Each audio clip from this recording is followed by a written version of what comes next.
नमस्कार दोस्तों। टाटा मोटर ने अपना क्वार्टरली रिजल्ट डिक्लेयर कर दिया है।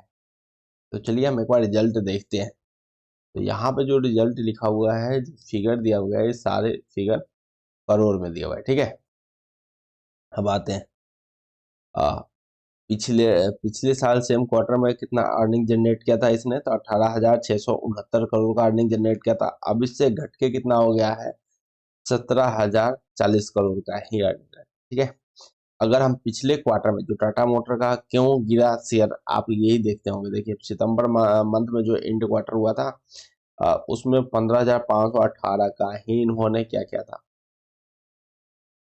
रिजल्ट पोस्ट किया था। अब इससे थोड़ा सा बेटर रिजल्ट इन्होंने क्वार्टर से देखिएगा तो थोड़ा सा बेटर रिजल्ट पोस्ट किया है। ठीक है, अब एक्सपेंस का बात कर लेते हैं। तो एक्सपेंस का बात कर लेते हैं तो एक्सपेंस आपका यह है, पिछले साल सेम क्वार्टर में इन्होंने जनरेट एक्सपेंस इसका हुआ था 17,618 करोड़, जो से घट के 15,793 करोड़ हो गया है। देखिए जब यहाँ पे अर्निंग घटा है ना, तो एक्सपेंस भी घटेगा। और इसमें क्या है कि अभी जो मोटर सेगमेंट में आप देखिएगा, तो यहाँ पे थोड़ा सा मंदी का आहट बिल्कुल लगे, यहाँ से धंधा थोड़ा चौपट दिखाई दे रहा है। और जो पहले ईवी सेक्टर था, ईवी सेक्टर में ज्यादा गाड़ी सेल करते थे। यहाँ तक आप कभी देखिएगा, रजिस्ट्रेशन नंबर जो होता है, इंडिया का आंकड़ा आता है, मैं आपको दिखाऊंगा। उसमें जो रजिस्ट्रेशन है ना, तो पिछले साल के सेम क्वार्टर में, पिछले साल से इस साल भी आप रजिस्ट्रेशन का जो आंकड़ा देखिएगा, वो आपको कम क्यों होगा, गाड़ी रजिस्टर्ड ही नहीं हुआ, गाड़ी निकला ही नहीं। जब निकले नहीं तो इनका धंधा चौपट होगा। वैसे ईवी में है, कमर्शियल सेक्टर में आप देखिएगा तो वही इसका हाल दिखाई दे रहा है।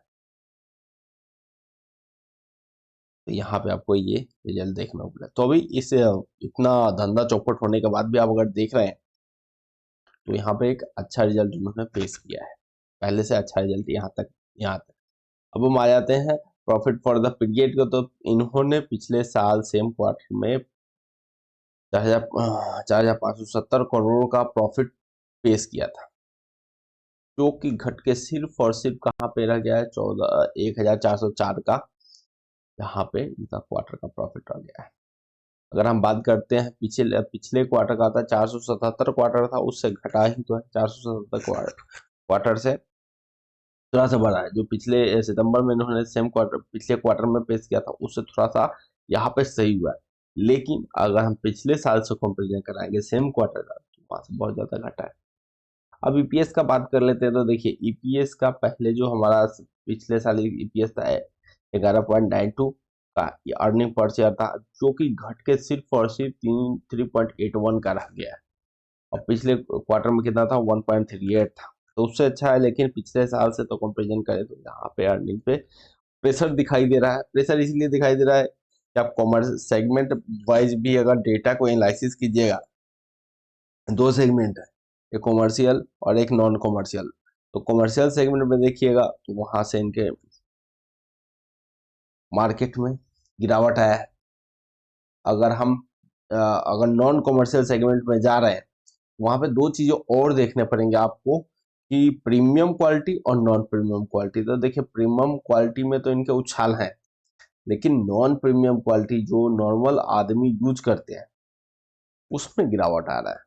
तो यानी जिसके पास पैसे है वो तो पैसे से अपना सब कुछ कर ही रहा है, लेकिन जिसके पास पैसे नहीं है, जो आम आदमी है, वो पैसे के लिए बहुत आजकल लड़ना पड़ रहा है। तो यहाँ से झलकता है, बिल्कुल ही क्लियर डायरेक्शन मिल रहा है कि यहाँ से मार्केट आपको बहुत मुश्किल से अब ऊपर जाने के लिए है। क्योंकि विदाउट अर्निंग कहाँ से जाएगा कोई ऊपर। तो ऐसे चीजों पाने पाने के लिए हमारे चैनल को सब्सक्राइब कीजिए, लाइक कीजिए। फिर मिलेंगे अगले वीडियो में। जय हिंद।